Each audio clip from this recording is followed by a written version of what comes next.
Jesus, you're the God who reigns. The vision that we see, the mission that we reach. F-G-B-M-F-I, F-B-B-M-F-I. The vision that we see, the mission. Saya ulangi sekali lagi teman-teman, waktunya sudah singkat. Dan Tuhan sedang mencari pada beberapa orang yang berdedikasi, orang yang bergairah, yaitu orang yang dapat Dia percayakan untuk dimensi yang tertingginya, yaitu untuk memberikan kepada orang-orang di dunia ini satu lagi kesempatan terakhir untuk menerima Kristus sebagai juru selamat. Jadi ini urgent teman-teman.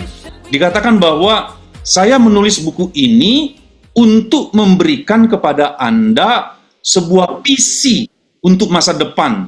Tuh bayangkan teman-teman ya.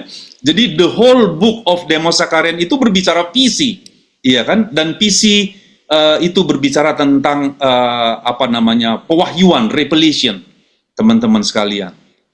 Jadi dia katakan, saya menulis buku ini untuk memberikan kepada Anda sebuah visi untuk masa depan. Jadi dia sendiri masih memandang-mandang dari waktu dia menulis buku ini. Diperkirakan buku ini ditulis sekitar tahun 83, sekitar tahun 85, 86 teman-teman. Iya kan? Ini di pertengahan. Dia tulis mulai 83, dia meninggal tahun 93. Ke-6 buku itu teman-teman. Jadi dikatakan saya menulis buku ini untuk memberikan kepada Anda sebuah visi untuk masa depan yang menjadi bagian kita. Untuk memberikan kepada Anda sekilas pandang di dalam roh dari apa yang akan terjadi nantinya pada kita bagi kemuliaan Tuhan. Saya dengan tulus berdoa bahwa halaman-halaman berikut ini akan menginspirasi dan memotivasi Anda untuk mencari dimensi yang tertinggi yang Tuhan telah sediakan. Jadi ini serius, kita memasuki masa-masa yang serius teman-teman, dalam arti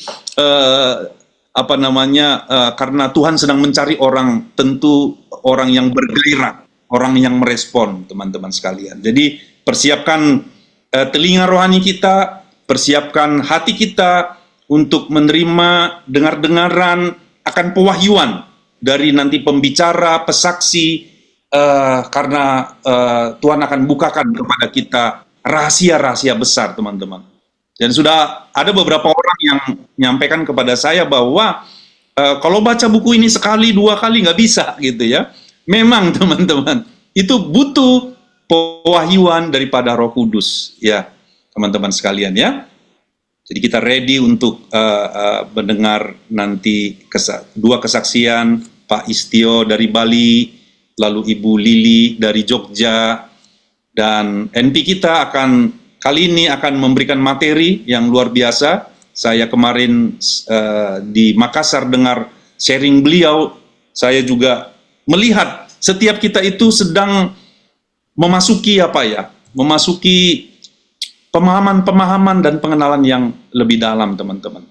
Ada Pak Adam Teja juga, dan ada Pak Bernard.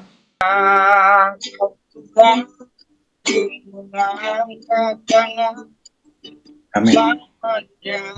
Kau aja bagiku,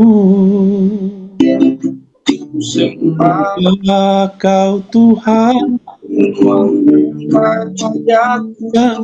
namanya Kau hebat. Amin, amin. Sembah Kau Tuhan. Ayo angkat tangan kita, teman-teman. Angkat tanganku, namanya Kau aja bagiku. Sembah Kau Tuhan, mengangkat wajahku, namanya Kau hebat bagiku. Selamanya Kau hebat bagiku, selamanya, selamanya Kau hebat. bagiku. Haleluya. Amin. Time Okay, yours, brother.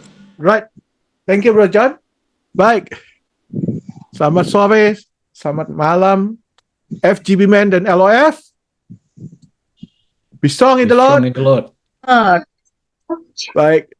Ini saatnya kita akan masuk kembali dalam session ke-8, yaitu pembahasan Ultimate Dimension Part 2 dari bukunya Demos SOTV Basic Class. Baik, kami mengundang Brother Lukman. Are you here? Petition, ya Tuhan terima kasih Pak Ranto dan di bawah dan juga Pak Istio Adi dan juga Bu Lili Natalia. Tuhan terima kasih. Tuhan, persiapan mereka bukan persiapan yang biasa Tuhan, tapi persiapan yang luar biasa karena juga mereka intimacy Tuhan, mereka melekat dekat kepadamu Tuhan Yesus Kristus, mereka tinggal di dalam Engkau dalam mereka ya Tuhan. Tuhan berkati pada Tante dan Ibu, Pak Bernard Nyoto Rohardo dan juga pada Deja dan juga Pak Istio dan Ibu Natali. Terima kasih Tuhan Yesus Kristus untuk hari ini. Biarlah teman-teman yang mendengar juga mendapatkan hikmat, pewahyuan yang datangnya dari Tuhan, dan kami semua ya Tuhan bisa menjadi pendengar dan pelaku firman Tuhan dan hidup intim dengan Kau. Terima kasih Tuhan Yesus Kristus. Terima kasih Roh Kudus. Terima kasih Bapa di surga. Amin. Amen. Thank you. Baik, kita akan masuk dalam session dan kita akan mulai dengan lagu Mars FGB MFI. Pak Handoko Suito sudah siap? Silakan. Berjumpa pujian ke topeng keselamatan, menjadi laskar-laskar Tuhan. Biar jalan berliku dan badai pun menderu, kita tetap berdiri teguh. Bersaksi untuk Tuhan bahwa Yesus satu-satunya jalan mendapat keselamatan. Hanya Yesus yang sanggup memberikan, karena Yesuslah Tuhan. Amin. Karena Yesuslah Tuhan. Ya, berjumpa pujian ke topeng keselamatan, menjadi laskar-laskar Tuhan. Biar jalan berliku dan badai pun menderu, kita tetap berdiri teguh. Bersaksi untuk Tuhan bahwa Yesus satu-satunya jalan mendapat keselamatan. Hanya Yesus yang sanggup memberikan, karena Yesuslah Tuhan. Amin. Karena Yesuslah Tuhan. Ini visi kami, ini misi kami, FGB MFI. Ini visi kami, ini misi kami, FGB MFI. Ya, mari bergandeng tangan, mari bergandeng tangan, dengan perisai iman, bersaksi untuk nama Tuhan. Ini visi kami, ini misi kami, FGB MFI. Ini visi kami, ini misi kami, FGB MFI. Mari bergandeng tangan, dengan perisai iman, bersaksi untuk nama Tuhan. Bersaksi untuk nama Tuhan. FGB MFI. FGB Man, Be strong in the Lord. be strong in the Lord. In the Lord. Thank you, baby. Baik, kita Iya, masuk iya. di dalam Ultimate Dimension. Berarti FGB Men selain hanya be strong in the Lord, juga have a new mindset, new New habit, habit. New new habit season. Session. Oke, baik, kita akan mulai masuk di dalam testimoni dengan apa yang didapat dari pembacaan buku The Ultimate Dimension. Kami mengundang Brother Adi di TNT, Bali, dan NTB, Brother Istio Adi, untuk menyampaikannya. Silakan. Terima kasih Bro Sandy, terima kasih Pak John Thompson, Pak Adam Teja, dan para pemimpin yang luar biasa yang beri kesempatan pada saya untuk menyampaikan kabar baik melalui testimoni, dan tentu lebih fokus adalah insight yang kita dapat dari The Ultimate Dimension yang sudah berkali-kali kita baca dan kita dengar kesaksian, kita dengar pemaparan, bahkan tahun lalu kalau nggak salah Pak John Thompson juga berbicara khusus Ultimate Dimension di Bali ya. Luar biasa dikupas. Nah, apa yang saya dapatkan dari insight ini, tentu setiap kita waktu membaca sebuah buku kita lihat dulu tujuannya di situ. Yang kita dapat di mana. Nah, saya mendapatkan tujuan yang luar biasa yang memberikan kepada saya spiritual understanding, pengertian secara rohani. Itu membuat saya makin exciting karena saya memahami bagaimana di Ultimate Dimension ini ditulis dan diberikan kepada kita semua untuk membekali kita menyampaikan kabar baik melalui apa yang ditulis oleh Pak Demos. Nah, yang utama adalah bagaimana bahwa Ultimate Dimension ini mengungkapkan, ya, diungkapkan oleh Roh Kudus di dalam kehidupan saya. Yang pertama tentang arti Ultimate Dimension itu sendiri. Bagaimana kita tahu bahwa dimensi tertinggi itu adalah waktu kita, dikatakan di Yohanes 15 ayat 7 dan 9, saat kamu di dalam aku dan firmanku ada di dalam kamu, maka apa saja yang kamu kehendaki akan Tuhan berikan kepada kita. Dan di 1 Yohanes 2 ayat yang ke-6 juga demikian dikatakan bahwa barang siapa dia ada di dalam Kristus, dia harus melakukan segala sesuatu seperti yang Kristus lakukan. Nah, ini pengertian yang membuat saya tidak ada kata lain, ya. Di situ persyaratannya adalah kekudusan. Saat kita menjadi satu dengan Kristus, nah itu sesuatu yang luar biasa kita bisa kerjakan. Dikatakan di halaman 56 oleh Pak Demos, di buku Pak Demos ini, bahwa saat kita oneness with Christ, kita akan mengalami bagaimana sifat kita, perkataan kita, bagaimana pengetahuan kita, kemudian kasih kita dan iman kita itu sama seperti Kristus. Wow, kalau kita bayangin kita bisa mengalami seperti itu, nah ini sesuatu yang luar biasa. Nah, kemudian setelah kita tahu apa arti ini, baru kita bisa melakukan. Langkah berikutnya adalah kita punya area di mana kita bisa melakukannya dan bagaimana kita mencapainya. Itu menjadi sesuatu yang sangat penting. Nah, Pak Demos katakan saat kita mau mencapai itu, ya yang diperlukan adalah kerelaan hati kita, ketaatan kita, dedikasi dan ketaatan kita. Ya, gairah dari visi yang kita bisa alami itu menggerakkan kita untuk kita melakukannya. Nah, di sini saya mau menyampaikan bagaimana kesaksian saya seiring dengan bagaimana kita mencapai Ultimate Dimension, dimensi tertinggi melalui pribadi Roh Kudus. Jadi dulu saya berpikir bahwa dimensi tertinggi itu saya membangun piramida rohani. Ya, nama saya Istio Adi, saya sebagai RVP dan RD di TNT untuk Bali NTB. Nama saya Adi itu belakang itu diambil oleh ibu saya dari kerinduan ibu saya menjadi pendeta. Itu nama pendetanya ibu saya. Nah, saya berpikir dimensi tertinggi itu adalah yang saya lihat para hamba-hamba Tuhan, mereka yang sudah melakukan karunia-karunia roh, terutama di dalam mujizat, kesembuhan, dan lain sebagainya. Saya waktu mulai memahami itu, saya kejar itu. Wah, ada KKR di mana saja saya datang. saya pengen melihat bagaimana kuasa itu diberikan kepada hamba-hamba Tuhan yang luar biasa.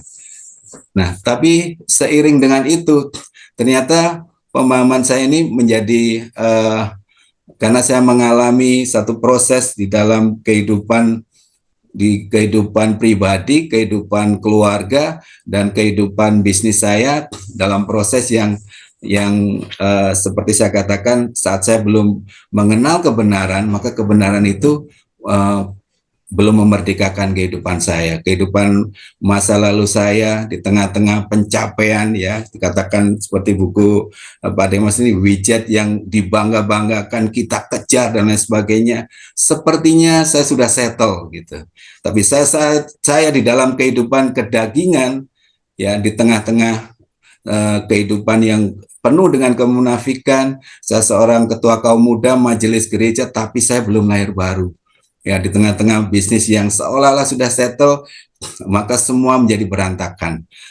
Kenapa? Karena saya merusak rumah tangga saya. Dan itu, puji Tuhan, saya punya seorang penolong, seorang istri yang adalah penolong yang sepadan bagi suami. Dikatakan, tugasku adalah menolong kamu. Nah, di tengah-tengah pemulihan itu, nah, saya bersyukur saya diperlengkapi dengan banyak hal. Firman yang memerdekakan, yaitu bagaimana saya mulai mengerti, oh ternyata hanya firman yang mampu mengubahkan kita. Saya diperlengkapi di Haga Institute, saya menyelesaikan ya buku-buku Pak Kenneth Hagin melalui pengajaran Rema, bahkan sekarang saya boleh mengajar di sana. Dan 2014 puncaknya, saya ketemu seorang pemimpin yang sedang berkhotbah di Bali, namanya Pak Vincent. Dari situ saya melihat cara khotbah yang berbeda. Saya orang marketplace, saya langsung menangkap dan saya mulai masuk di FGBMFI. Di wadah ini saya dipertemukan dengan orang-orang yang luar biasa, sehingga perjalanan kehidupan saya menemukan panggilan saya di wadah FGBMFI. Dari mulai sekretaris chapter yang kemudian berfungsi menjadi menggantikan ya CP yang kurang berfungsi, kemudian jadi field rep, RD di TNT, dan sekarang RVP. Itu sesuatu yang luar biasa yang membuat saya makin mengerti.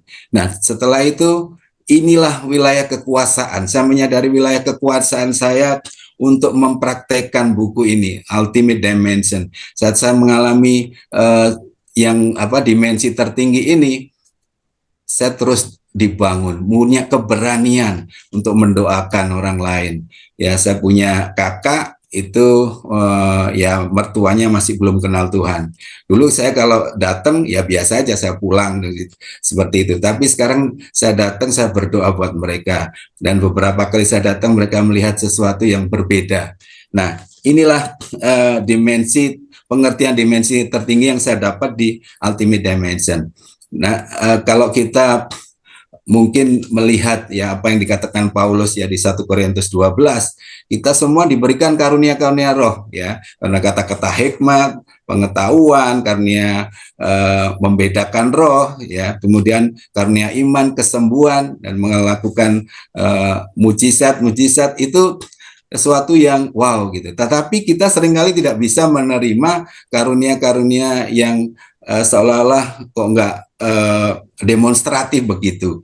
Nah, ini tadi kita buat saya penekanan ini adalah pada bagaimana kita mempraktekkan, di mana kita mempraktekkan dimensi tertinggi ini. Nah, ini yang saya alami menjadi kesaksian saya ya beberapa ya bulan yang lalu atau ya 1 tahun ini, saya mengalami bahwa saya punya wilayah kerajaan Allah melalui dimensi tertinggi. Saya dipertemukan dengan orang-orang, dan by His grace di Jawa Barat ya ada satu wilayah, kemudian di Jawa Tengah beberapa tempat, dan di Jawa Timur saya membangun komunitas industri kreatif untuk mensupport bisnis saya, untuk supply ke hotel-hotel. Dan disitulah saya dipertemukan dengan tukang jahit, tukang sablon, tukang anyam.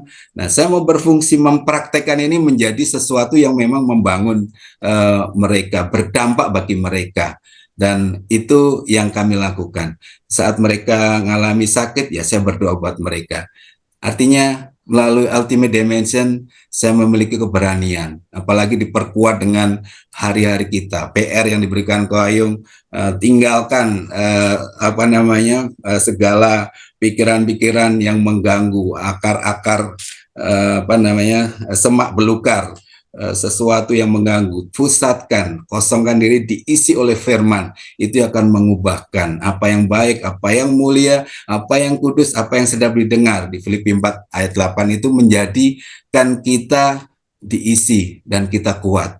Terlebih melalui ketaatan, kerelaan, dan visi yang digerakkan saat kita mau memberi diri dipimpin oleh Roh Kudus. Di Filipi di Galatia 5 ayat 18, itulah yang Demos katakan, tidak banyak orang, tapi hanya segelintir orang yang mau memberi diri dipimpin oleh Roh Kudus. Banyak orang tidak mau memberi diri dipimpin oleh Roh Kudus, sehingga kedagingan itu masih ada. Saya bersyukur, saya dilatih, saya mempraktekkan ini semua di wadah yang saya cintai dan saya tahu panggilan saya. Seperti new mindset, bicara tentang calling saya. Calling saya ada di sini. New habit dibangun untuk membentuk karakter saya. Kemudian saya akan mengalami new season. Saya nggak pernah membayangkan bahwa saya punya komunitas industri kreatif yang sekarang ini sangat mensupport saya. Saya dipertemukan orang-orang yang luar biasa, sehingga itu menjadikan semua ini saya menjadi kesaksian buat mereka, berdampak buat mereka. Itu yang goal yang saya tangkap di Ultimate Dimension. Saat kita ada di dalam Dia, firman-Nya ada di dalam kita, apa saja yang kita mau kerjakan, Dia akan memberikan kepada kita. Tuhan, itu yang boleh saya sampaikan, bagaimana kita juga mesti menghargai, ya, melalui FCBH, SOTV, saya terus dibangun punya pengertian-pengertian yang baru. Bagaimana kita menghargai teman-teman kita, karena di wadah ini kita interdenominasi. Seringkali kita melihat mendiskreditkan, kamu belum berbahasa roh, kamu belum melakukan mujizat. Ya, seperti Paulus katakan bahwa saat kita meninggal, karunia-karunia itu bisa hilang, teman-teman. Tapi kejarlah kasih, maka karakter buahnya itu yang justru diperlukan, yang akan kita tinggalkan kepada banyak orang. Itu yang saya tangkap. Saya bersyukur diberikan pengertian-pengertian yang luar biasa melalui SOTV, FCBH, dan wadah yang luar biasa ini. FGB Man, be strong in the Lord. Terima kasih. Terima kasih Pak Istio. The Ultimate Dimension, walking with the Holy Spirit. Hidupku menggenapi firman-Mu, tanda mujizat sertai tiap langkahku. Kau bersamaku di dalamku, jadi bukti kebesaran-Mu, jadi bukti kebesaran-Mu, jadi bukti kebesaran-Mu.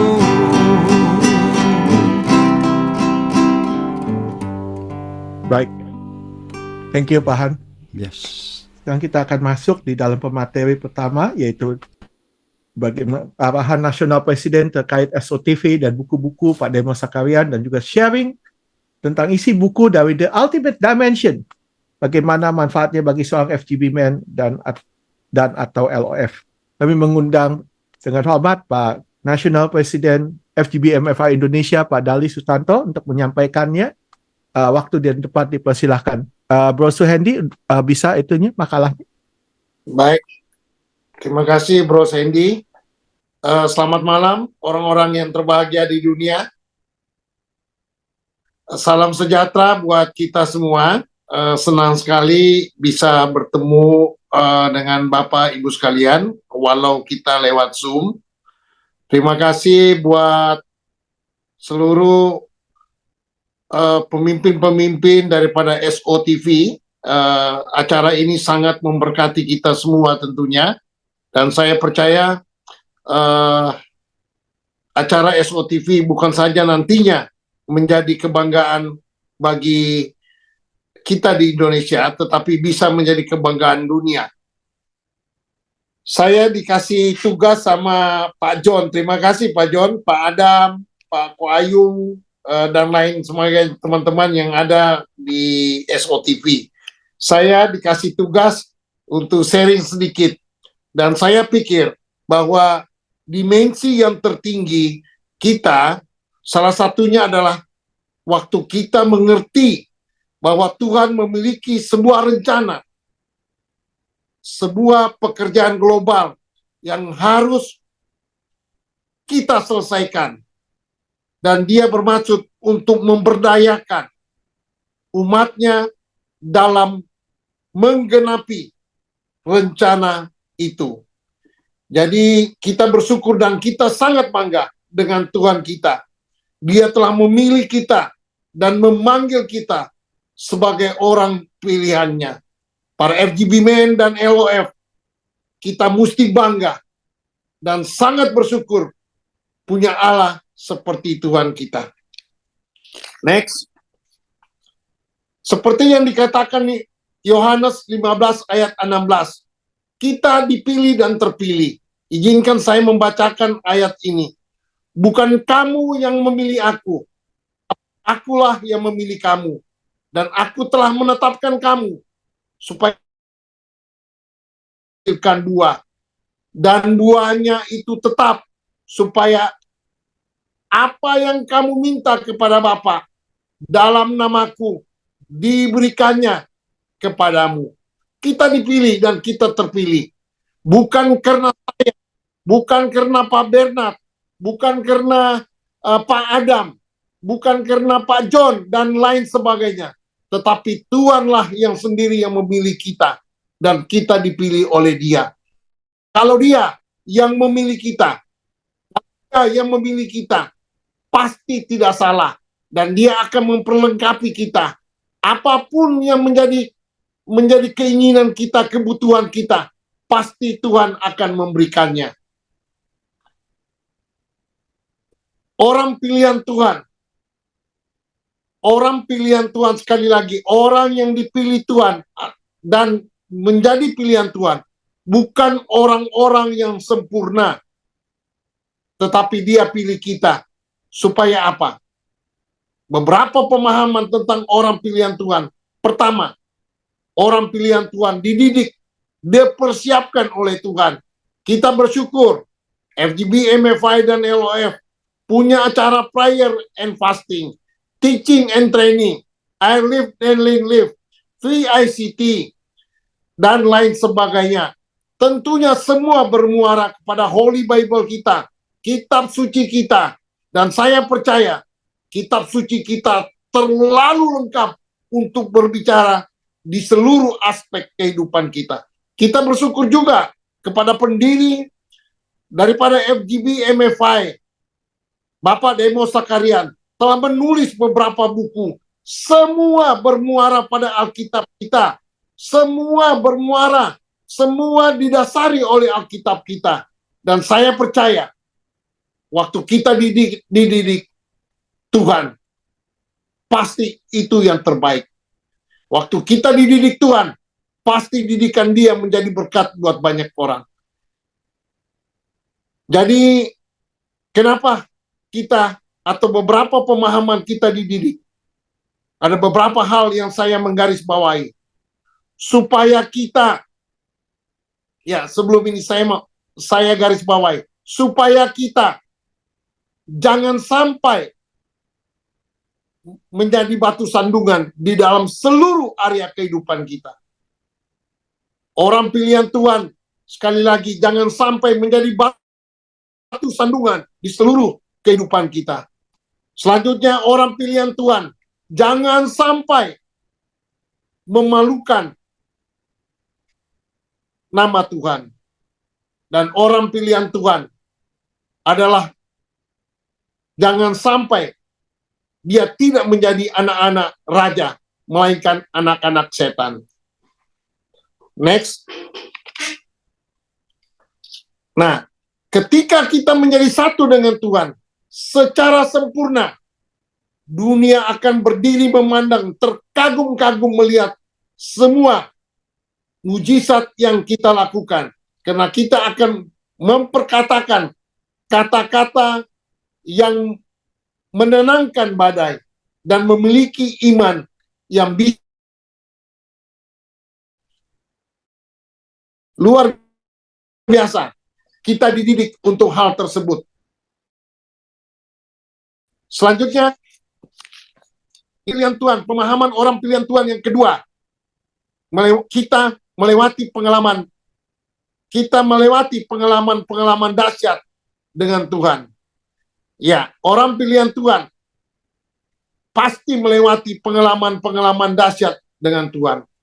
Ketika kita menjadi satu dengan Tuhan secara sempurna dan sebagai, tentunya kita punya pengalaman dahsyat, dan saya percaya orang-orang FGB, MFI, dan LOF harus punya pengalaman secara pribadi dengan Tuhan.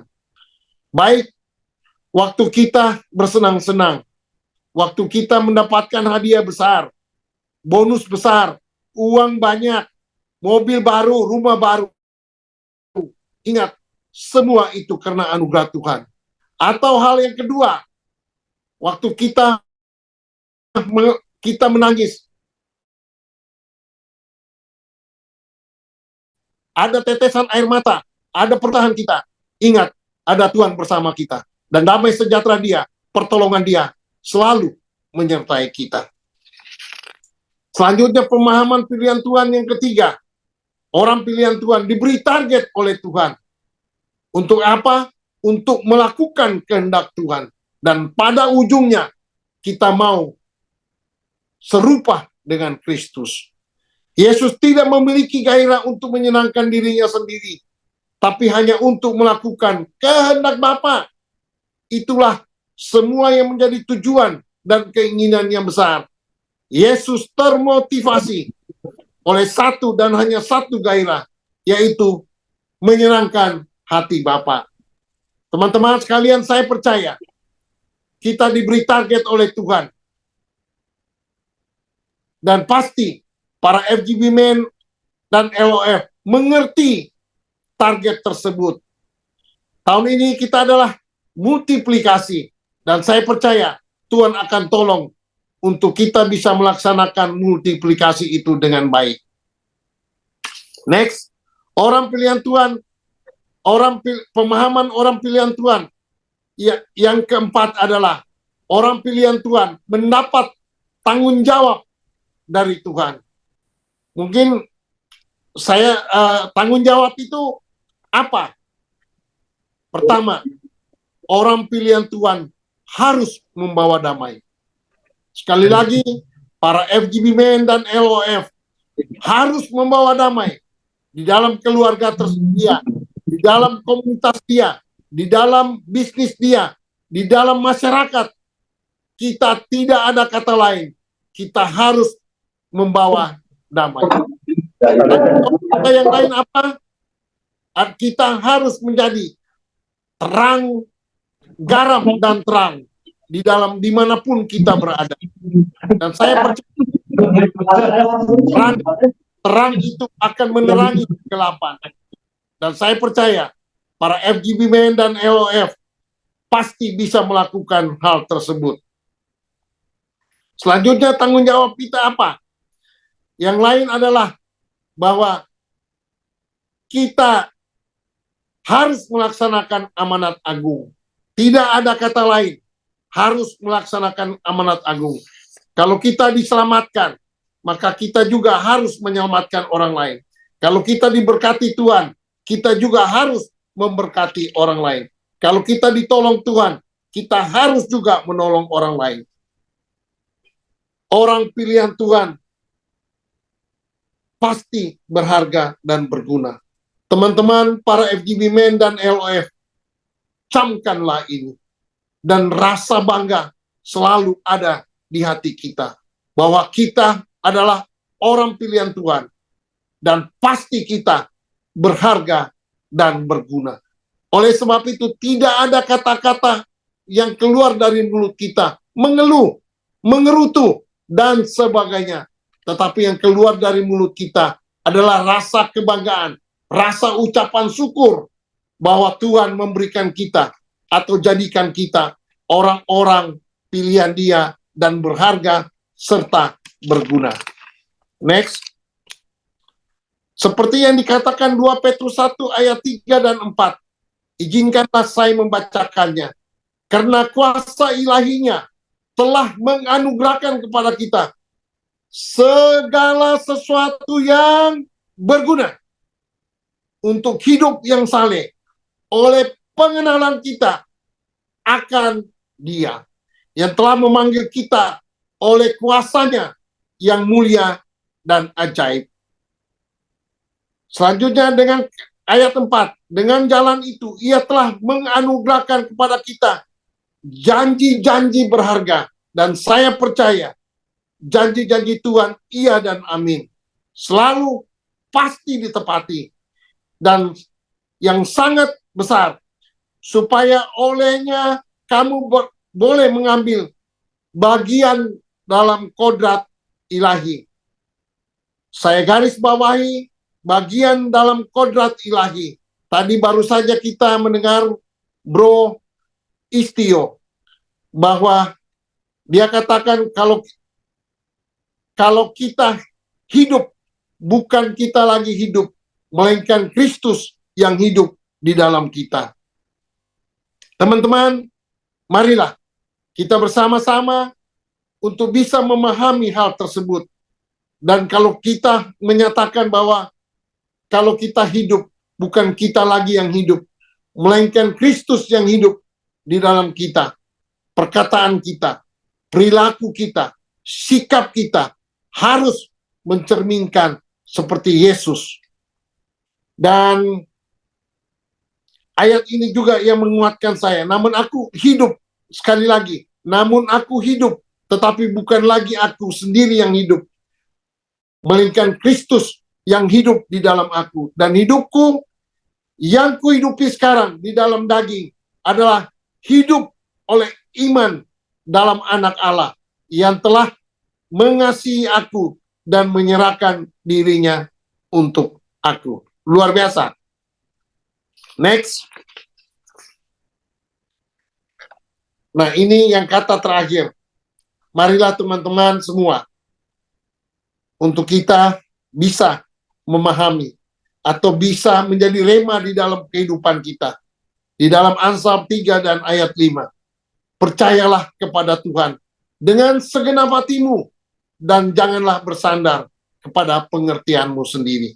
Kiranya sharing saya ini memberkati kita semua. FGB Band! Be strong in the Strong Lord. in the Lord. FGB Band. Tuhan Yesus memberkati kita semua. Keren. Thank you Pak Dali. Tuhan Yesus memberkati Pak Dali. Baik, kita akan lanjutkan dengan pemateri kedua, yaitu sama mengenai sharing isi buku The Ultimate Dimension. Kami mengundang Ketua Dewan Penasihat FGB MFI, Bapak Insinyur Bernard Noto Raharjo untuk menyampaikannya. Silakan Pak Bernard. Kita tentunya sudah diberkati pada sore hari ini, baik dengan Pak Istio Adi dan juga dengan Pak Dali. Kita akan melihat bagaimana penekanan-penekanan mereka itu, tentunya kita bisa melihat nanti apa yang saya sampaikan juga mungkin penekanannya berbeda. Tetapi sesuatu yang sangat diberkati. Saya merasa sangat diberkati. Sehingga dengan demikian kita bisa saling melengkapi. Benar.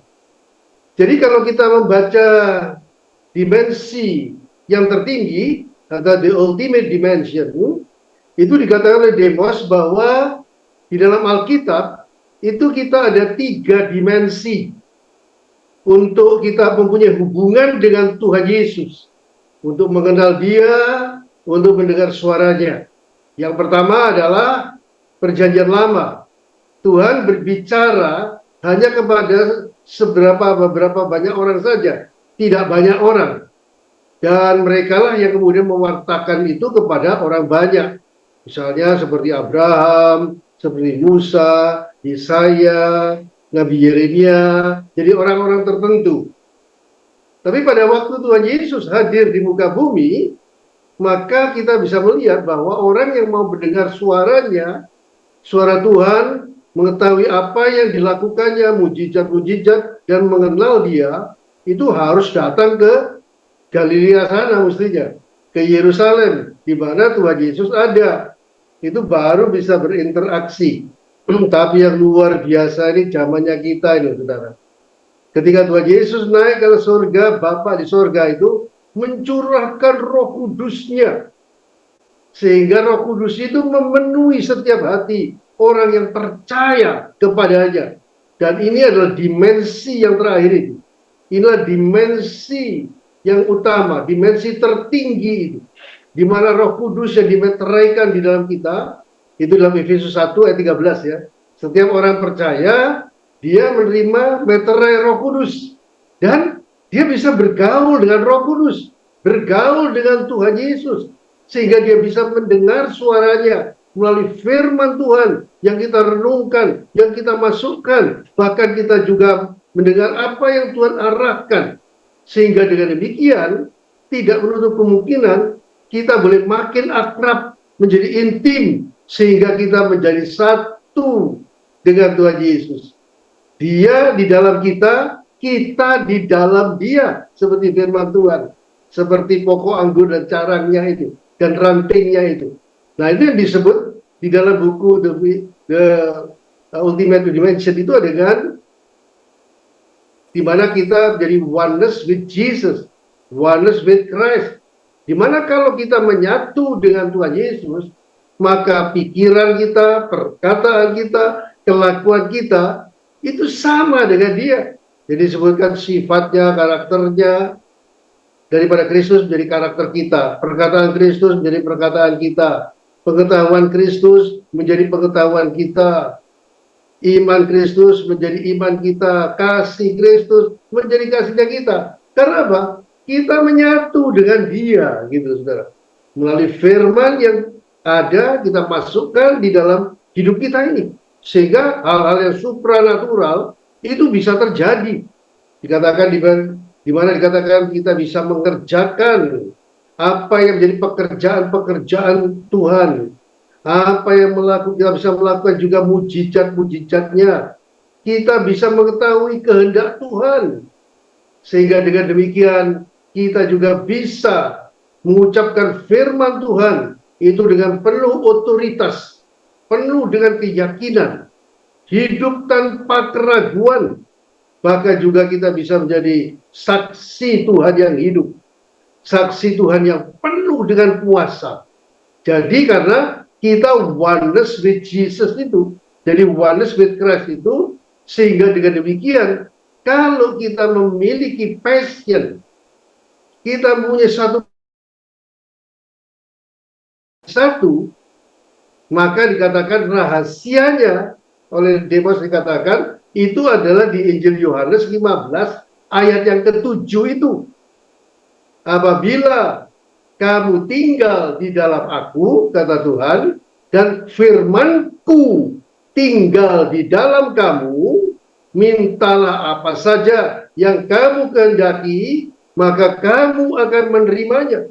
Itu yang luar biasa, saudara. Sehingga dengan demikian, kita bisa seperti Filipi 2 ayat 5 itu, memiliki pikiran dan perasaan Kristus, dan kalau firman itu ada di dalam kita, maka akan terjadi satu terobosan-terobosan. Itu salah satunya untuk apa yang Tuhan mau melalui Demos di dalam Ultimate Dimension ini adalah bagaimana adanya terobosan-terobosan di dalam hidup kita, baik itu dalam pekerjaan, di dalam pelayanan, maupun di dalam rumah tangga. Itu ada terobosan-terobosan kesuksesan, keberhasilan, kalau kita bisa menjadi satu dengan Tuhan. Karena kalau kita dikuasai oleh firman Tuhan, Tuhan itu tidak pernah gagal. Dia yang ada di dalam kita itu lebih besar daripada roh apapun juga, sehingga dengan demikian kita bersama dengan Tuhan itu akan lebih dari pemenang, saudara. Nah, itu contohnya tuh seperti widget itu ya. Kalau orang dunia itu dia punya bisnis, dia mikirin bisnisnya saja. dia bagaimana caranya mengembangkan, bagaimana caranya dia bisa mendapatkan pelanggan-pelanggan dan lain sebagainya. Wah, itu dia akan ada satu terobosan. Karena dia siang malam memikirkan widgetnya itu, memikirkan bisnisnya itu. Contohnya itu HRP Road itu dikatakan. Bagaimana dia itu punya bisnis itu cuma dimulai investasinya itu cuma $1.000. Tapi 22 tahun kemudian, karena dia begitu tekun, punya gairah yang luar biasa, mengembangkan akan widgetnya, mengembangkan bisnisnya itu, dia bisa menjual pada General Motors itu, bisnisnya itu 2,5 miliar. Luar biasa, saudara. Nah, sekarang Demos itu membandingkan, apabila dia raja di atas segala raja, Allah yang berkuasa, yang ada di dalam kita itu bagaimana terobosan-terobosan kalau kita benar-benar menyatu dengan dia, kita ini akan menjadi suatu terobosan-terobosan yang luar biasa. Baik di dalam bisnis kita bisa tahu kehendak Allah, bagaimana melangkahnya, sehingga dengan demikian kita bisa melihat terobosan, kesuksesan, keberhasilan di dalam pelayanan kita. Karena kadang-kadang kita pelayanan atau kita bisnis itu banyak dengan maunya sendiri, banyak melihat orang lain, melihat kadang-kadang ada ketakutan, ada kecemasan, tapi tidak fokus apa yang daripada Tuhan. Tapi kalau kita dipenuhi dengan firman Tuhan, maka kita tahu bahwa di dalam Tuhan itu tidak ada keputusasaan. Di dalam Dia selalu ada jalan keluar. Tidak ada barang yang mustahil bagi Allah. Tidak ada barang mustahil bagi kita yang percaya. Oleh sebab itu bagaimana kita bisa melihat luar biasanya kalau kita mempunyai dimensi yang tertinggi ini, saudara. Yaitu kita menjadi satu dengan firman-Nya. Kita menjadi satu dengan Kristus. Sehingga dengan demikian, yang kita rindukan itu adalah bagaimana melakukan kehendak Kristus. Bukan kehendak kita. Kita mau mengosongkan diri. Sehingga dengan demikian kita akan bertanya-tanya, Tuhan, apa yang kau mau lakukan? Apa yang harus saya perbaiki, Tuhan? Nah, itu kita lakukan setiap hari, saudara. Kita lakukan setiap hari. Kita mengambil waktu, saudara. Paling tidak kita latihan, ya. Setiap hari itu setengah jam atau 1 jam, saudara, ya. Kita ada di hadirat Tuhan. Kita ada perjumpaan pribadi dengan Tuhan Yesus, dengan Bapa di sorga. Dan kita bukan hanya ngomong soal kebutuhan kita, tetapi kita tanya, kita mau dengar, Tuhan, apa kehendak-Mu? Apa firman-Mu? Apa yang harus saya perbaiki?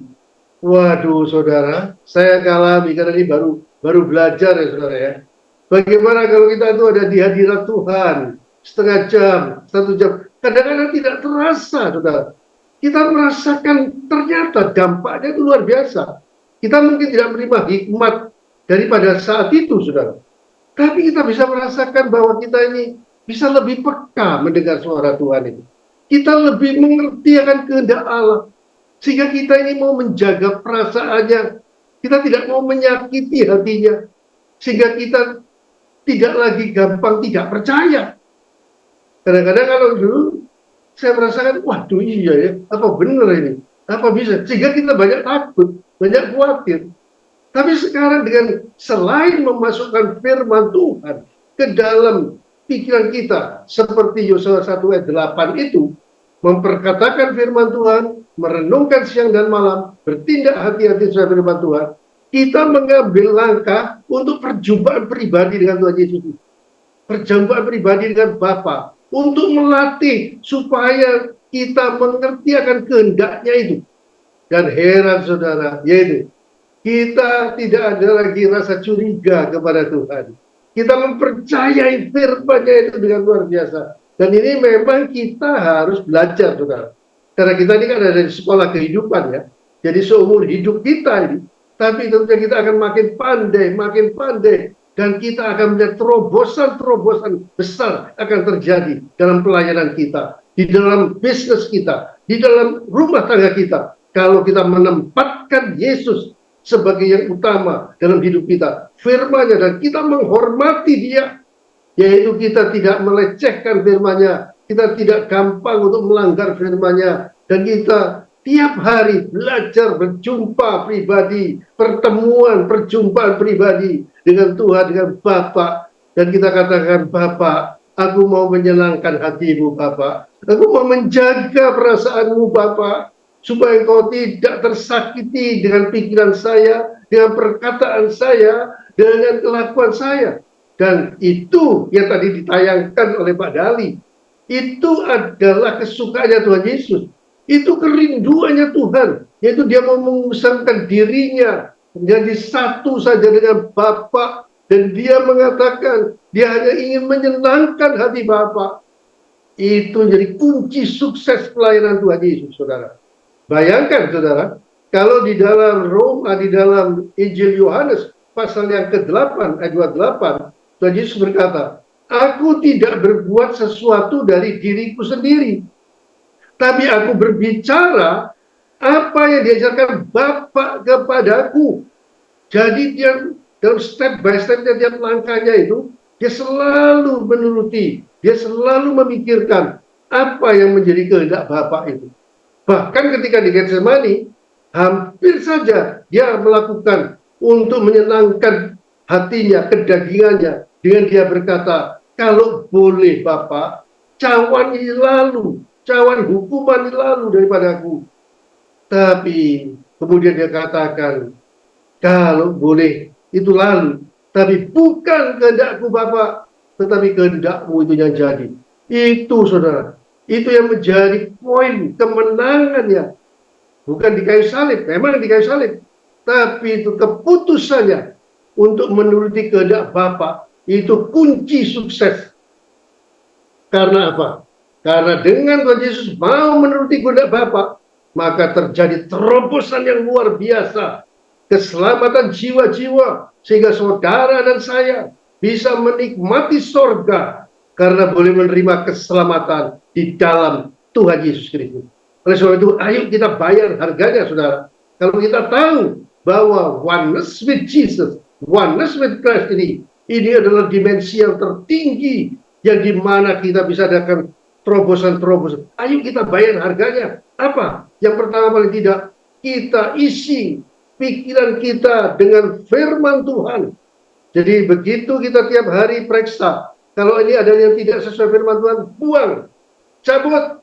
Wah, itu kita ada damai sejahtera, saudara. Sehingga kita akan lebih peka mendengar suara Tuhan. Kemudian yang kedua, tadi saya katakan bahwa kita meluangkan waktu setiap hari, paling tidak setengah jam, 1 jam, bukan hanya sibuk dengan permintaan kita, tapi sibuk dengan mendengar apa yang menjadi kehendak Tuhan. Mungkin kita tidak menerimanya pada saat itu, tetapi percayalah saudara, kita menerima hikmat, bijaksana, apa yang daripada Tuhan itu. Pada waktunya, saya kadang-kadang terheran-heran. Pada waktu kita di hadapan Bapa rasanya tidak terima apa-apa, tapi saya merasakan begitu eratnya hubungannya, begitu indahnya, yaitu kalau kita hidup dalam kebenaran dan kekudusan. Dan pada saatnya, saudara, ternyata jering hikmat itu diberikan.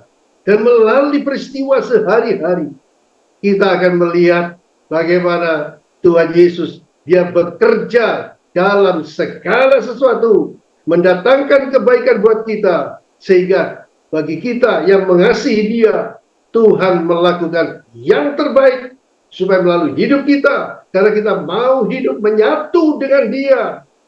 Yang dipermuliakan bukan kita lagi, tetapi dia, Yesus dan Bapa di sorga.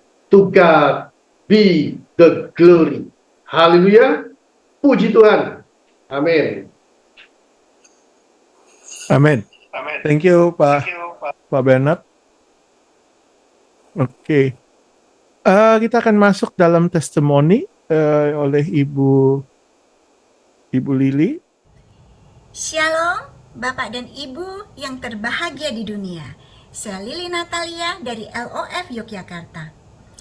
Ketika Ibu Risa meminta saya untuk memberi testimoni apa yang saya dapat setelah 2 kali mengikuti TNT LOF, terus terang saya blank.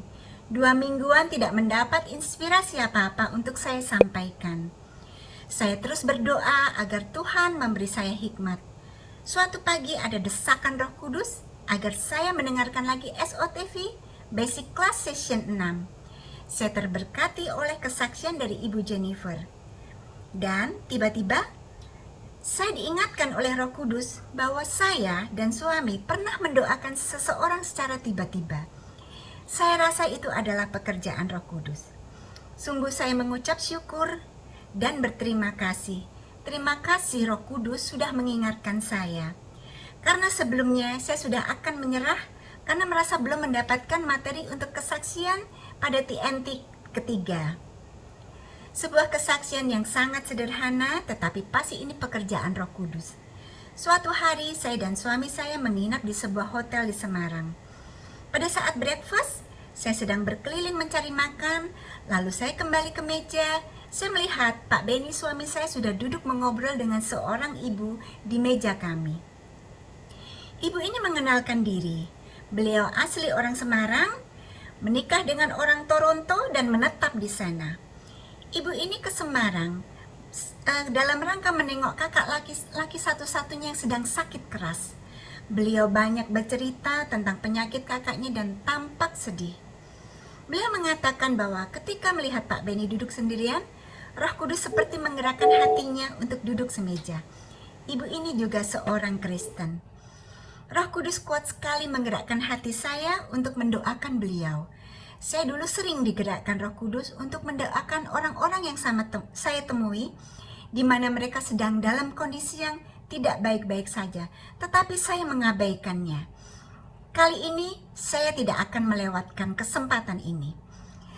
Lalu saya bertanya kepada ibu ini, "Ibu, apakah ibu ingin kami doakan?" Dengan senang hati ibu ini mau untuk didoakan. Kami pun berdoa bertiga di situ. Dipimpin oleh Pak Benny, kami mendoakan ibu ini dan kesembuhan kakaknya. Satu hal yang ibu ini butuhkan adalah doa dari orang-orang yang seiman, yang pasti akan menguatkannya dalam melewati masa-masa sulitnya. Ini bukan kebetulan, pasti ada rencana Tuhan yang indah bagi ibu ini dan kakaknya, juga bagi kami suami istri, yang kami belum tahu itu apa. Saya seringkali berada pada situasi yang buruk dan lembah kelam. Saya suka terheran-heran sendiri, kok saya kuat ya, dan tidak kehilangan damai sejahtera. Tentu saja selain pertolongan Roh Kudus, pasti ada orang-orang yang dalam diam berdoa untuk saya, menopang saya, maka saya menjadi kuat dan bisa melewati segala sesuatu. Itu juga yang menggerakkan saya ketika terlintas akan seseorang dalam pikiran atau hati saya akan mendoakan mereka apapun keadaan mereka. Saya rasa ini juga hasil pengajaran dari SOTV, bahwa kita harus peka ketika Roh Kudus berbicara. Melalui FGB dan LOF, kita pasti diberi keberanian untuk masuk dalam pelayanan dan mempraktekkan nilai-nilai FGB dan LOF. Ketika SOTV mengadakan mentoring class, saya tidak mengikuti karena saya merasa pada basic class saja, saya belum aktif membaca dan mempraktekkannya. Ketika Pak John Thompson japri saya untuk basic class yang kedua, saya menyampaikan permintaan maaf untuk tidak mengikuti juga, karena baru mengikuti kelas belajar Alkitab bersama Zion Fellowship. Tetapi setiap ada Zoom, Pak Benny suami saya selalu mengajak saya, "Ayo kamu ikut dengerin, ini bagus loh," katanya. Dan akhirnya saya juga mengikuti. Kami, saya dan suami hanya orang-orang awam yang masih jauh dari sempurna. Dengan segala keterbatasan kami, masih harus banyak sekali belajar melayani Tuhan dengan sepenuh hati dan bisa menangkap apa mau Tuhan bagi hidup kami. Ketika kita mau membuka hati, mau diajar, mau ditegur Tuhan, dan tentu saja hidup dalam ketaatan dan kekudusan, maka niscaya kita bisa mengalami ultimate dimension. Mari Bapak dan Ibu terkasih, kita selesaikan kelas-kelas SOTV dan bersama kita berjalan menuju Gunung Sion dan melihat kemuliaan Allah. Terima kasih, Tuhan Yesus memberkati. Baik, terima kasih atas rekaman kesaksian dari Ibu Lili Natalia, NVC LOF Jateng A. Kita akan masuk ke dalam pemateri ketiga, yaitu tidak lain dari Director SOTV Asia Pasifik, Bapak Adam Teja. Ya. Thank you Pak Sandy. Waduh, ini sulit sekali ya. Setelah mendengar Pak Teddy minggu lalu dan Pak Vincent, kemudian hari ini Pak Dali dan Pak Bernard, sebenarnya sudah lengkap sekali nih. Jadi sulit ini. Oke, teman-teman, terima kasih untuk kesempatan. Thank you juga Ibu Lili dan Pak Istio. Ternyata saya dengan Pak Istio itu banyak things in common ya. Kita saudara, kita berdua itu buah dari Pak Vincent nih. Kita mesti ketemuan nanti di Bali. Oke, malam ini saya ingin membagikan satu kesaksiannya. Peristiwa ini terjadi pada hari ketiga FGBMFA Konvensi Dunia di Honduras. Konvensi ini dihadiri oleh perwakilan dari 34 negara dengan 2.738 orang yang terdaftar hadir. Luar biasa sekali. Namun puncak acaranya itu bukan di konvensi itu, tetapi mereka mengadakan KKR di malam ketiga. KKR itu diadakan di stadion sepak bola yang dihadiri oleh lebih dari 12.000 orang. Mereka yang hadir bukan hanya anggota Full Gospel, tapi juga orang-orang yang betul-betul sangat mengharapkan mujizat dalam hidup mereka. Mereka datang karena mereka melihat bahwa tema KKR itu adalah mujizat dan kesembuhan.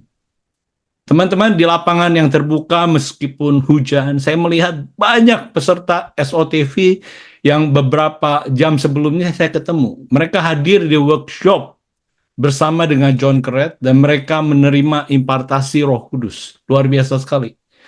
Sebelum saya cerita, saya ingin mundur sedikit cerita tentang SOTV di Honduras. Honduras adalah negara yang pertama yang menerima SOTV. Awalnya itu John Crete seharusnya datang ke sana itu untuk mengajar.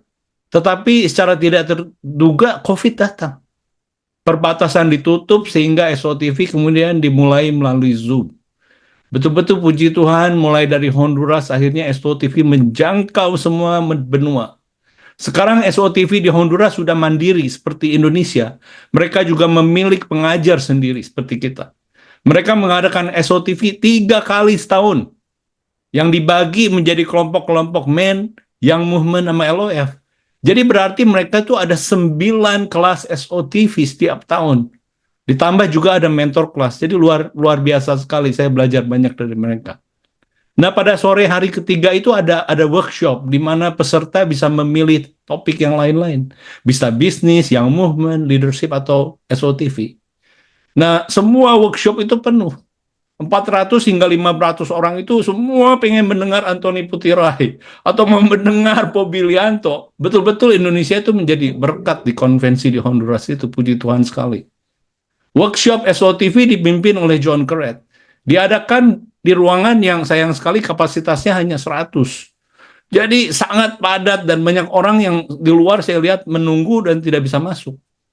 Sore itu kami mendoakan semua yang hadir di workshop itu dan kita meminta Tuhan agar mereka diberikan urapan Roh Kudus.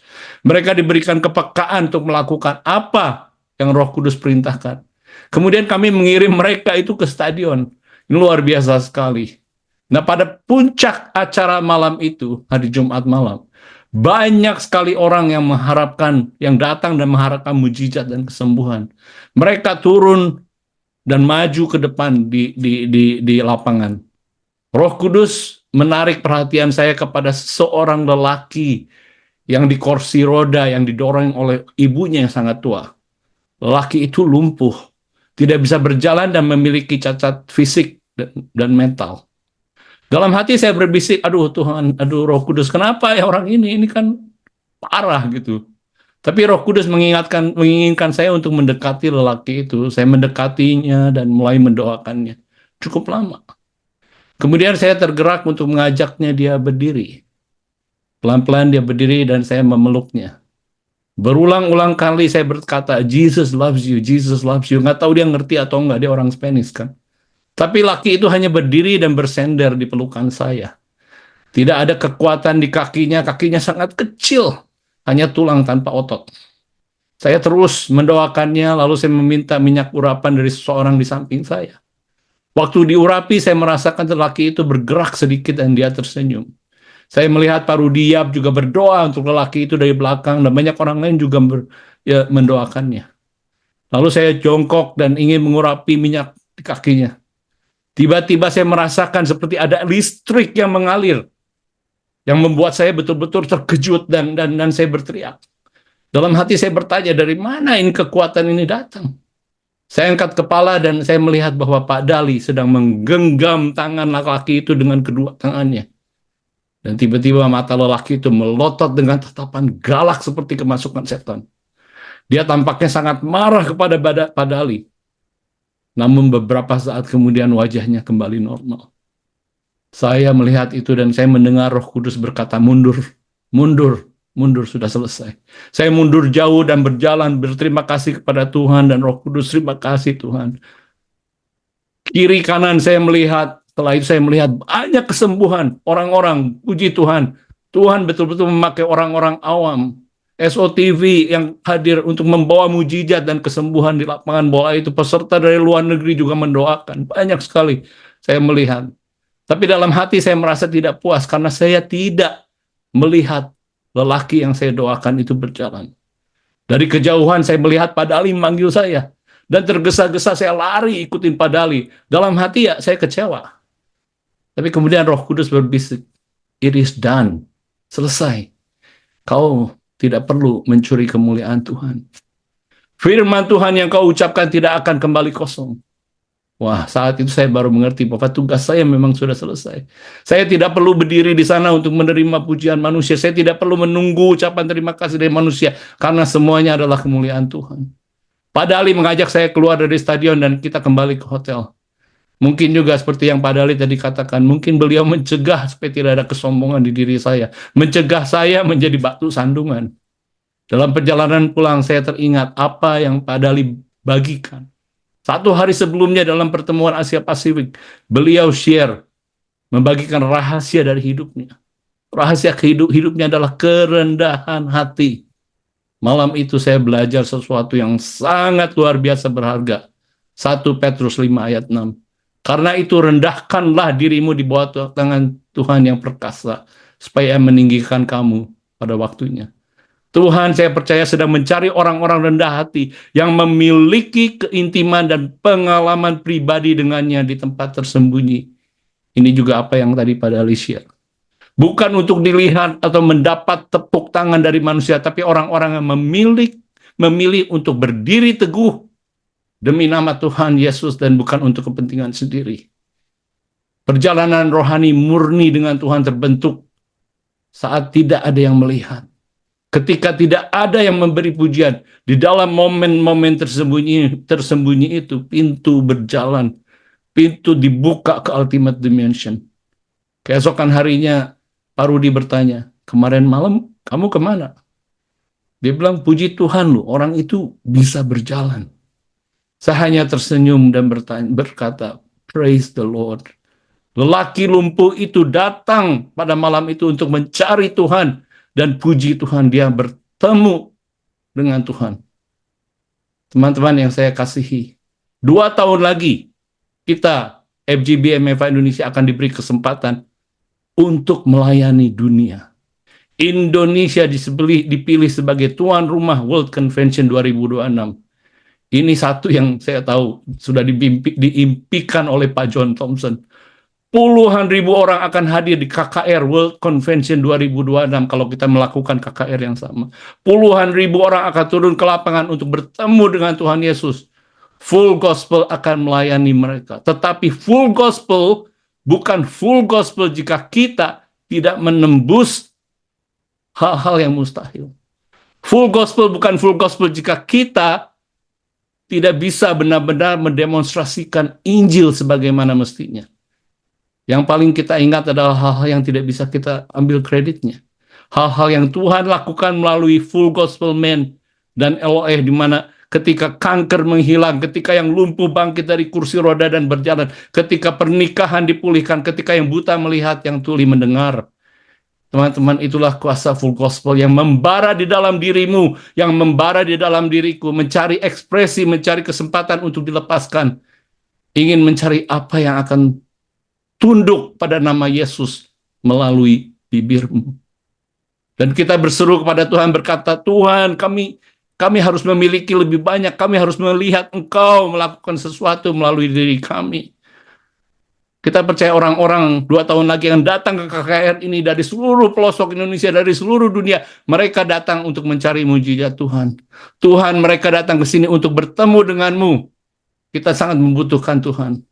Kita siap membayar harga berapapun Tuhan. Kita sudah capek, lelah dengan rutinitas. Kita sudah lelah dengan batasan-batasan tradisional. Kami ingin melihat Yesus dimuliakan sebagaimana Ia dimuliakan dalam kitab suci. Dan saya percaya kalau kita bertanya itu, Tuhan akan berkata seperti yang kita belajar di buku-bukunya Demos. Aku telah memberikan anakku. Aku telah memberikan otoritasku kepadamu. Aku telah memberikan nama Yesus kepadamu. Kuasa full gospel akan mengalir melalui dirimu. Mereka datang tidak untuk mencari penginjil. Mereka datang tidak untuk mencari FGB. Mereka datang untuk mencariku. Tapi aku sudah ada di dalam dirimu. Christ in you is the hope of glory. Teman-teman, Christ in you, Kristus yang ada di dalammu itu sudah lebih dari cukup. Saya betul-betul berharap dan berdoa agar Pak Dali Sutanto sebagai Presiden Nasional kita di periode selanjutnya 24-28 akan memimpin kita untuk melayani sebagai tuan rumah konvensi dunia yang terbaik, melayani Indonesia, melayani Asia Pasifik, dan melayani dunia. Saya tahu persis bahwa apa yang Pak Dali lakukan di KKR di Honduras itu adalah apa yang Tuhan Yesus lakukan. Tuhan Yesus hidup dengan mengikuti arahan dari Bapa dan Dia mengajar kita, aku hanya melakukan apa yang aku lihat Bapa lakukan. Aku hanya mengatakan apa yang aku dengar Bapa katakan. Tuhan pada saat ini sedang mencari generasi yang bersedia untuk hidup melakukan apa yang aku lihat Bapa lakukan, mengatakan apa yang aku dengar Bapa katakan.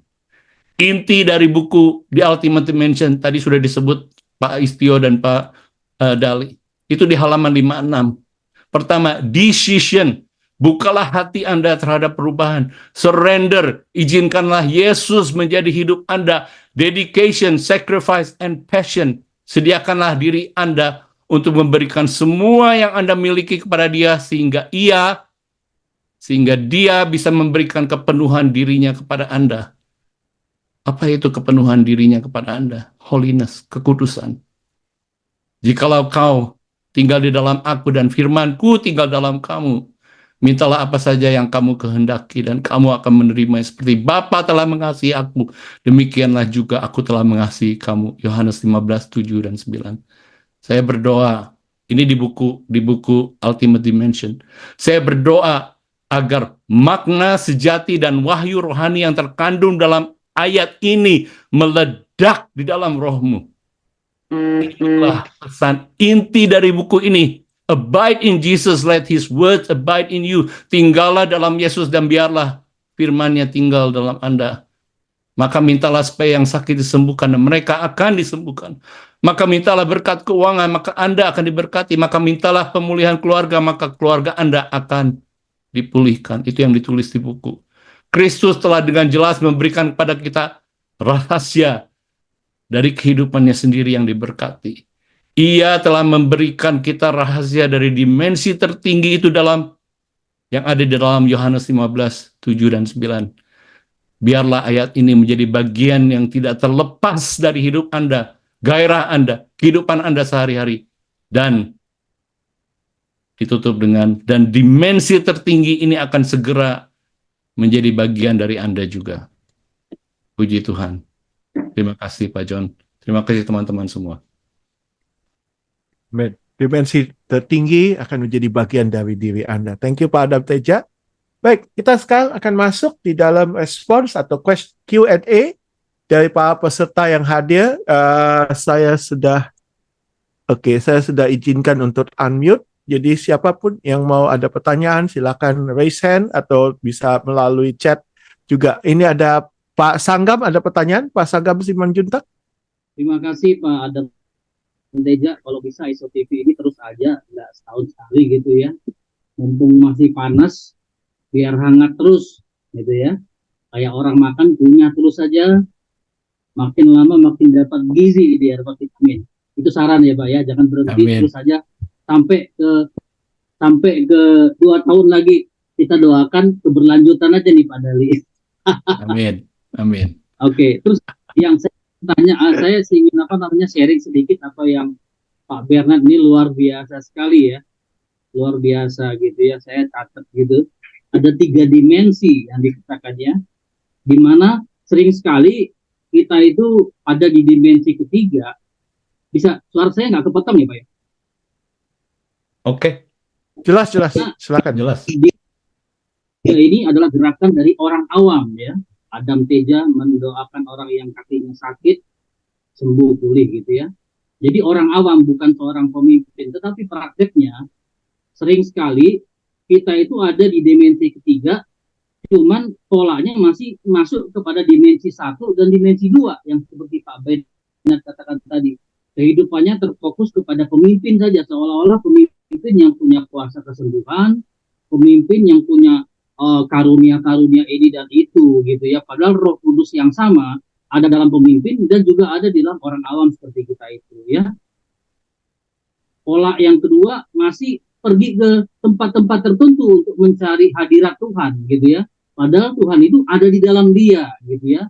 Masih menarik-narik hadirat Tuhan. Ini polanya masih sama gitu ya. Dengan pola dimensi 1 dan dimensi 2 gitu ya. Seharusnya polanya udah beda, cara pendekatan mindsetnya ketemu Tuhannya juga udah nggak sama gitu ya. Terus kemudian cara yang aturan mainnya pun mungkin beda. Pada waktu dia di dimensi 1 dan 2 masih polanya pola Taurat gitu ya. Orang melakukan kudus, melakukan benar, melakukan baik itu karena takut hukuman gitu ya. Tetapi di dimensi ketiga ini tentu nggak begitu, lakukan kudus, lakukan benar karena mengasihi Tuhan. Nah pertanyaannya bagaimana cara melenditkannya ini Pak, supaya nggak balik lagi gitu ke dimensi 1-2, udah hidup dimensi 3, tapi jangan balik lagi ke dimensi 1-2, supaya tidak seperti jemaat di Galatia, ya kan Rasul Paulus bilang kamu sudah memulai dengan kasih karunia, tapi kembali lagi dengan pola Taurat seperti itu. Coba Pak, saya pengen tanya kepada Pak Bernard nih, gimana Pak kita FGD ini melenditkannya itu gitu ya, kepada sampai ke garis-garis bawah, nggak sampai ke chapter presiden, tapi juga sampai ke member gitu Pak. Tuhan Yesus berkati Pak. Oke, silakan.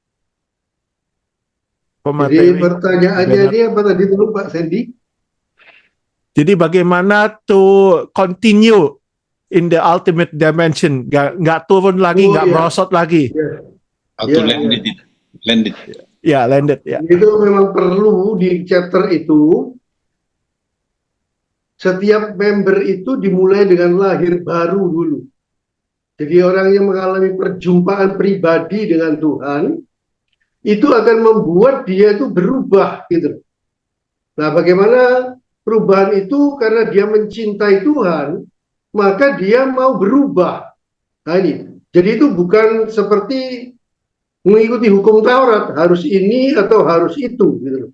Jadi kuncinya itu adalah perjumpaan pribadi.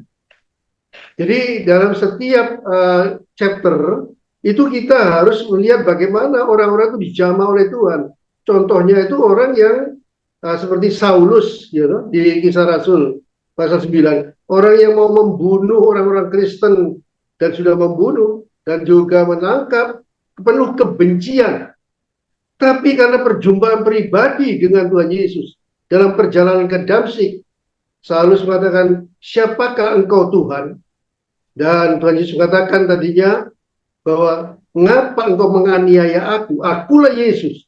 Perjumpaan pribadi itu membuat dia berubah sehingga dia itu mau mengasihi Tuhan dengan segenap hati, segenap jiwa, segenap kekuatan, dan juga mengasihi orang lain, sehingga hidupnya itu hanya untuk melakukan apa yang menjadi kehendak Bapa, menjadi kehendak Tuhan. Nah itu goalnya kita gitu. Jadi goalnya kita itu bahwa setiap member itu setelah lahir baru, dasarnya lahir barunya ini bukan hanya karena kita dipaksa terima Tuhan Yesus, tapi ngalami jamahan Tuhan, ngalami perjumpaan pribadi. Itu akan membuat dia mau berubah.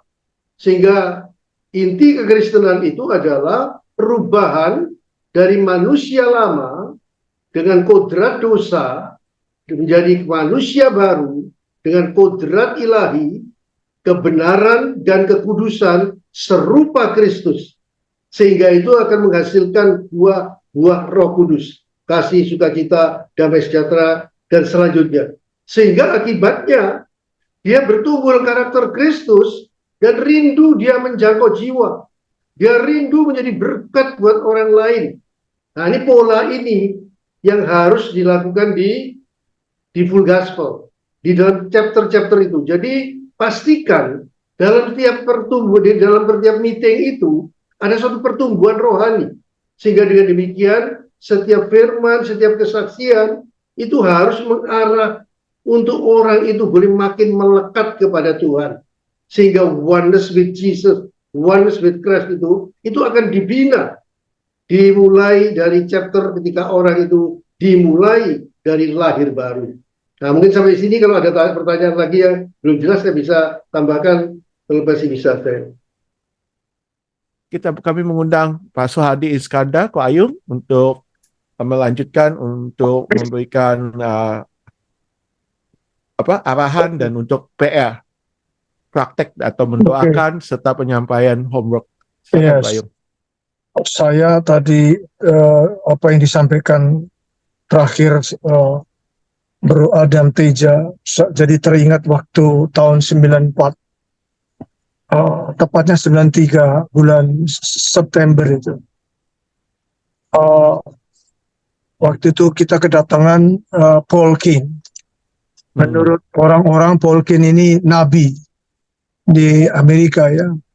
Nah, waktu itu dia bicara, dia perlu buat something bahwa nanti kedepannya akan muncul pelayanan yang faceless generation, yang faceless, yang nggak ada muka, yang betul-betul dia ada faceless generation, nameless and faceless ya. Ya, dan itu adanya cuma di marketplace katanya. Yeah. Ada layman yang jadi faceless, bagaimana dia tumpang tangan orang jadi sembuh. Bagaimana mereka datang, orang yang kesurupan, orang yang dikuasai iblis, ya kuasa kegelapan dilepaskan. Wah, itu saya betul-betul semacam kayak rema saya dapat, dan hari ini saya melihat memang itu yang perlu terus diingatkan lagi, didengungkan lagi, Adam. Ya, untuk bahwa kita ini nothing.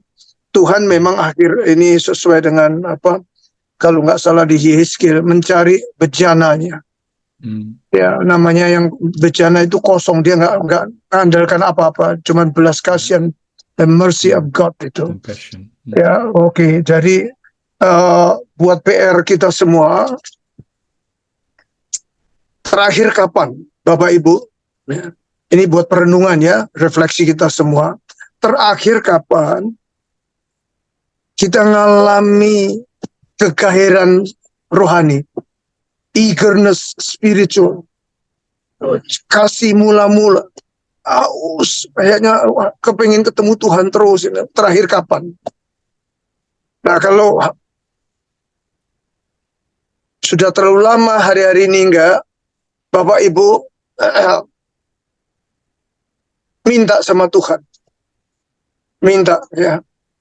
Kalau saudara Bapak Ibu nanti malam coba direnungkan, jangan buru-buru menjawab. Jadi ini PR. Kemudian Bapak Ibu selama seminggu nanti kejar Tuhan. Intim sama Tuhan ya.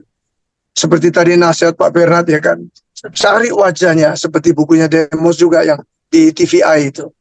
Tengah malam cari Tuhan. Tuhan, apa yang mesti Engkau mau buat aku ini lakukan? Ya, jangan hindari widget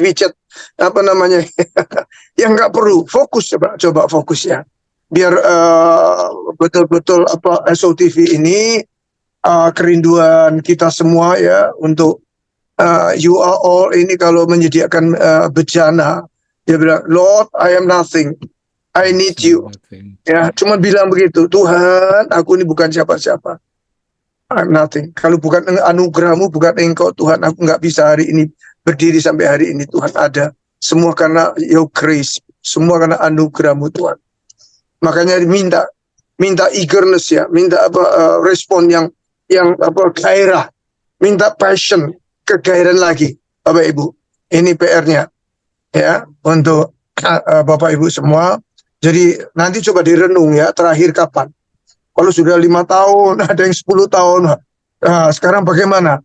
Nah, apa yang menyebabkan kita nggak bisa bergairah? Nah, coba cari tahu, ini buat PR ya, supaya Bapak Ibu boleh kembali rohnya menyala-nyala. Ya, itu nanti Tuhan akan bekerja lewat bejana saudara yang dipenuhi dengan hadirat Tuhan, dengan His power, His might, His everything. Ya, nanti saudara hidupnya lihat itu. Ya, will be totally changed. Ya, kesaksian saudara, pelayanan saudara nggak biasa-biasa lagi. Tapi semuanya kembali kepada puji, hormat, kemuliaan Dia. Dan kita cuma bilang, oh thank you God, I am nothing. Seperti tadi Pak Adam bilang. Iya, sudah jangan melihat hasilnya. Lihat tangan Tuhan yang bekerja dalam diri kita. Ya, itu yang Tuhan rindukan, itu yang Tuhan dambakan, itu yang Tuhan mencari bejananya yang hilang, mencari orang-orang yang mau merespon Dia, yang punya eager, yang punya gairah. Oke, Bro Sandy, itu PR-nya ya. Oke. 2 kali kita membahas di Ultimate Dimension ini, hati kita tuh sungguh bergelora, teman-teman. Saya mau saksikan beberapa kita, Ko Ayung, beberapa teman, Pak Adam, kita mendapat itu direct kepada Tuhan gitu ya. Begitu membuat hati kita ini benar-benar passion, teman-teman. Luar biasa. Jadi, teman-teman, seberapa banyak yang menangkap ini, hubungi saya, hubungi Pak Adam, hubungi Ko Ayung atau siapapun, Bro Sandi. Ayo, ini harus terus dikembangkan. Ya, Bro Sanggam, please contact me. Ya, ini kita harus sebarkan melalui pemberitaan Injil yang adalah kekuatan Allah dan hikmat Allah. Jadi teman-teman, ini waktu-waktu yang luar biasa. Jadi tidak kebetulan ketika sebelum diumumkan bahwa Indonesia akan menjadi tuan rumah World Convention, saya sudah tahu lebih dulu. Karena saya langsung bilang kepada Pak Adam, sebelum Pak Dali beritahu ke saya orang pertama kayaknya ya Pak Dali, diberitahu oleh Pak Dali bahwa World Convention akan dilakukan di Indonesia tahun 2026. Maksudnya gini teman-teman, jadi nubuatan bahwa dari Indonesia akan menjadi igniting the fire for the whole world, itu jangan main-main teman-teman, jangan main-main. Nah ini SOTV ini benar-benar menjadi konteksnya gitu ya, konteksnya. Semua kita berfungsi, tapi tidak kebetulan ini menjadi konteks daripada Tuhan mau sesuatu. Jadi saya sampaikan kepada Pak Adam bahwa Indonesia akan menjadi tuan rumah untuk tahun 2026. Ada 2 tahun, saya udah sampaikan kepada Pak Dali, please, mulai dari sekarang langsung tunjuk orang yang memikirkan ini. Saya sempat bahkan bilang sama Pak Dali, Pak, kita harus undang 127 negara pada waktu World Convention di Indonesia diadakan. Bila perlu kita undang yang negara-negara yang belum mulai hari ini ada teman-teman yang bisa berbahasa Inggris, kita cari kontaknya dan lain sebagainya, kita undang. Jadi teman-teman sekalian, dan buku-buku demos kita akan ketik ulang yang berbahasa Inggris, teman-teman sekalian, karena yang dibagikan itu masih scan yang masih jelek gitu ya. Kalau bisa kita ketik ulang, kita buat Word, kita buat PDF, kita bagi ke seluruh dunia teman-teman sekalian. Nah, ada 2 tahun kita akan bergerak bersama-sama. Kira itu yang saya mau sampaikan kepada teman-teman. Minggu lalu kalau nggak salah Pak Bernard ingatkan 2 Korintus 13 ayatnya yang kelima, teman-teman sekalian. Ya, kapan saya lupa di sesi mana? Karena sebentar Pak Tan Sri akan closing statement, tapi saya meneguhkan ini kata-kata dia juga teman-teman, supaya kita masuk kepada ruang Maha Kudus. Sekali lagi teman-teman, Tuhan akan menggoncang bukan hanya bumi saja, tapi langit juga. Dalam arti sebelum itu terjadi, dunia ini akan tergoncang, tapi orang-orang yang masuk kepada dimensi ini tidak akan tergoncang. Karena apa? Karena gini teman-teman, dikatakan gini, pengujian akan datang teman-teman sekalian, tapi dikatakan di dalam 2 Korintus 13 ayat 5, ujilah dirimu sendiri, dikatakan. Apakah kamu tetap tegak dalam iman? Selidikilah dirimu. Apakah kamu tidak yakin akan dirimu bahwa Kristus Yesus ada di dalam diri kamu? Sebab jika tidak demikian, kamu tidak tahan uji, dikatakan. Jadi pengujian akan datang teman-teman. Oleh sebab itu, sebelum itu datang, uji diri kita masing-masing, apakah Kristus ada di dalam kita? Bahasa Inggrisnya luar biasa. Dikatakan gini teman-teman. Do you not know yourself that Jesus Christ is in you? Unless indeed you are disqualified. Luar biasa. Ini ngeri teman-teman. Kalau tidak demikian, kamu diskualifikasi. Jadi sekarang ini adalah Tuhan mau kalau kita akan terdiskualifikasi teman-teman. Tapi berita baiknya adalah kita sedang menseriusi, orang-orang awam ini justru masuk kepada kebenaran yang tertinggi teman-teman, yaitu di ultimate dimension. Setelah ini 2 minggu lagi kita akan masuk pembahasan buku Divine Life teman-teman. Ini luar biasa ya. Siap-siap Tuhan akan melakukan perkara besar di antara kita. Thank you Bro Sandi. Pak John. Ya, Pak Bernard, silakan Pak Bernard. Ya. Jadi sehubungan dengan pengumuman 2 tahun lagi adanya World Convention di Indonesia, ayo kita mulai hari ini dan selanjutnya kita pikirkan, kita tanyakan Tuhan, kita doakan tema. Amin. Karena tema itu harus dari Tuhan. Amin. Saya teringat pada tahun 2012, pada waktu itu tahun 2011-nya Pak Richard Zakarian minta kepada saya untuk kita mengadakan di Indonesia. Pada waktu itu saya belum menjawab karena saya tidak tahu arahan dari Tuhan. Tapi ketika doa, Tuhan memberikan itu new wave of revival. Itu adalah merupakan apa yang Tuhan berikan kepada kami. Sehingga saya katakan kepada Richard, saya mendapatkan menjadi suatu konfirmasi bahwa kita mau menerima itu dan kita adakan di Bali bulan Juli 2012. Tetapi saya minta supaya temanya adalah New Wave of Revival. Nah, pada waktu itu karena dia tidak nangkap, kemudian dia mengatakan jangan revival lah, dia katakan. Revivalnya itu kan agak churchy, dia katakan. Jadi New Wave saja. Dan saya katakan, ya sudah, oke aja. Tapi saya percaya itulah benih untuk Indonesia pada waktu didoakan oleh John Carrot. Dari Indonesia akan terjadi New Wave of Revival ke seluruh Asia dan bangsa-bangsa. Ayo kita nantikan bersama nubuatan penggenapannya. Oleh sebab itu tahun 2026, ayo kita doakan apa temanya supaya dengan demikian benar-benar Tuhan itu bekerja dengan leluasa untuk apa yang Tuhan inginkan. Tuhan Yesus memberkati. Baik, terima kasih Pak Bernard. Umumkan Bro Sandy besok acara jam 5.30, 6.30 enggak? Baik, kawan-kawan FGP Men, LOF dan Young Movement. Besok pagi jam 5.30 kita akan adakan doa pagi bersama secara nasional melalui Zoom. Selain kita akan dengar puji dan penyembahan akan mulai jam 5.30, kemudian ada satu testimoni singkat dan kemudian disusul dengan doa-doa dan puncaknya adalah kita deklarasikan kemerdekaan bagi bangsa Indonesia. Kembali ke Pak Tan Sri, silakan Pak Tan Sri. You have time. Selamat malam. Salam sejahtera. GP Men. Strong in the Lord. Saudara, saya mengikuti The Ultimate Dimension ini. Ada hal yang saya catat cuma satu, saudara. Itu apa? Quantum breakthrough, saudara. Catatannya itu quantum breakthrough. Lompatan breakthrough yang gak biasa saja. Luar biasa, saudara. Saya dengerin kesaksian teman-teman tadi, juga sharing disampaikan Pak Bernard, Pak Dali. Wih, hati saya bergelora. Apalagi Pak Adam tadi cerita tentang Indonesia akan jadi tuan rumah, saudara. Itu di pikiran saya aja tadi cuma kebayang, tempatnya udah disediain. Jakarta International Stadion. Saya bayangin tuh muter tuh tulisannya Jesus is Savior, Amen. FGBMFI for the world gitu ya. Ya udah bayangin, saya bisa 80.000 orang saudara.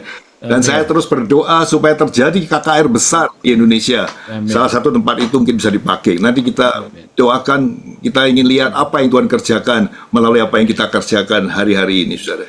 Mari kita berdoa. Tuhan, kami bersyukur buat teman-teman yang malam ini hadir 100 orang lebih Tuhan. Mereka tetap konsisten, mereka tahu mereka adalah orang-orang yang dipanggil Tuhan, yang mengerti rencana Tuhan di akhir zaman ini. Tuhan, terjadilah sebelum breakthrough itu melanda yang lain. Breakthrough melalui kehidupan kami. Terobos kehidupan kami Tuhan. Masuk ke dalam ruangan hati kami Tuhan. Supaya kami bisa masuk ke ruangan Maha Kudus Tuhan. Mana di situ Tuhan? Dan kami tahu setiap orang yang masuk dalam rencana Tuhan, hidupnya akan dilindungi dan diberkati dan dipelihara oleh Tuhan. Jadikan kami terang Tuhan di tengah-tengah kekelaman dunia saat ini. This is the last harvest Tuhan. Dan kami tahu kami ada di dalamnya. Terima kasih Tuhan. Berkati kami semua. Lindungi kami semua. Buka hati kami Tuhan. Biar supaya kami bisa menyatu dengan Engkau. Kami tinggal di dalam Engkau, Engkau tinggal di dalam kami. Terima kasih Tuhan sekali lagi untuk malam ini. Di dalam nama Yesus kami sudah berdoa. Amin. Tuhan memberkati. Amin. Ya, Berkati sampai ketemu kembali 2 minggu lagi. Sampai besok pagi berdoa. Besok Dan pagi. sampai doa Pak Dali, pagi. terima Doa kasih. kemerdekaan. Terima kasih. Siap Pak. Terima kasih Pak Dali. Yes, thank you. Pak Istio, Tuhan berkati. Dan Pak Bernard. Atur nuwun. Pak Dali, izin Pak Dali. The vision